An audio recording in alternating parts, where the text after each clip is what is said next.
You know, my favorite people are on the internet, I think. The people who give you those grifts about, here's how you make passive income. Like I saw one the other day that was, this guy was like, this is how I retired at 39.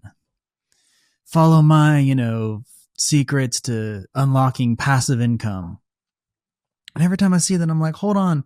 Like, isn't the whole point of you being retired that you don't have to tell other people how to do this? Like, you're retired, right? I don't think that's retired if you're selling somebody else a course. Retirement ain't working so good if you're still working hard. You know how I define passive income? I define passive income like I can lay in bed all day, not even all day, like all day forever, all month, all year, all quarter, you name it. I don't have to do anything. I don't have to think, and I still get paid. I don't have to turn my brain on. There's like, you can work not that hard and make money. That's a thing. That's just not passive income. Okay. Social Security, that's passive income. Now it's a terrible deal because you paid for it, but it's passive income.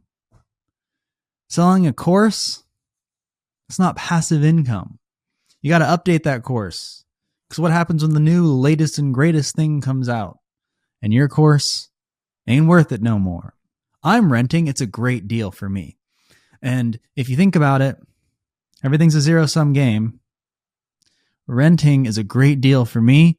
So by that logic, it must be a terrible deal for my landlord, right? That's actually kind of pretty true. If I'm getting such a good deal, he can't possibly be making money. The only way that he makes money is he's hoping this house goes up in value. Okay, that's like kind of obvious. But here's the deal with like owning a single family rental. I'm not talking about anything else. Don't tell me about these commercial real estate projects or multifamily or whatever. I'm talking about a single family rental. Give me a break.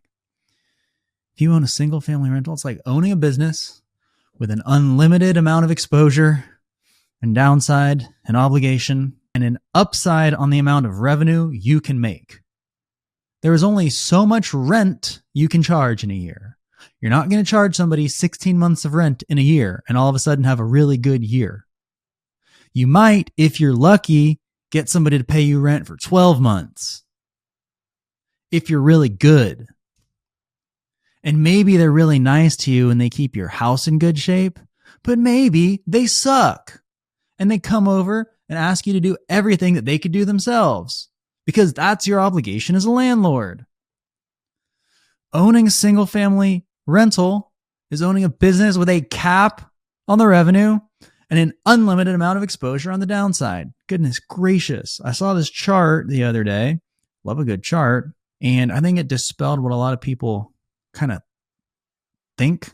And it basically showed the price of rent against the price of just like a mortgage every month.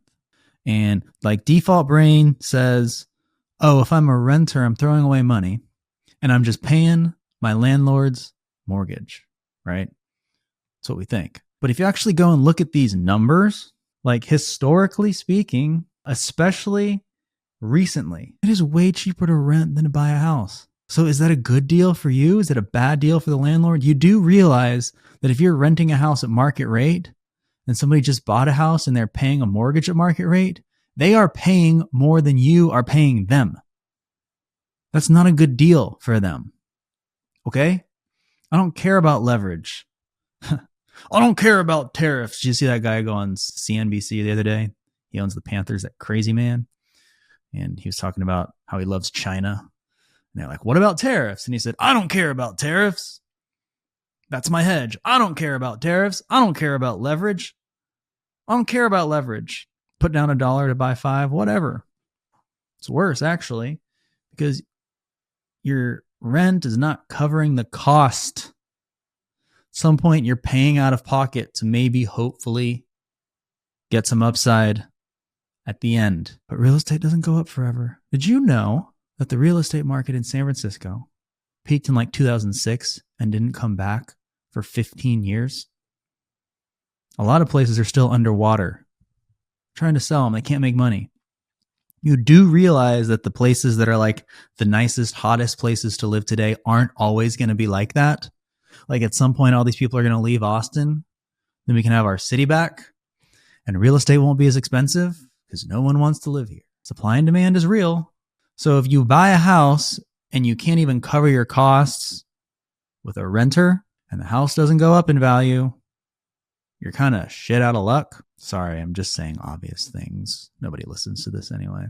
The other thing is, if you miss 1 month of rent, if you have the house listed for a month, that is practically 10% of your revenue out the door. What is 1/12? Practically 10%, right? So that means if you have a new renter every year and it takes you a month to turn it over, you better change your assumptions. You know, all these college rental houses that just turn over in a day, that's not normal. Passive income. What do people think passive income really means? I think people think passive income, like they absolutely conflate working not that hard and having passive income.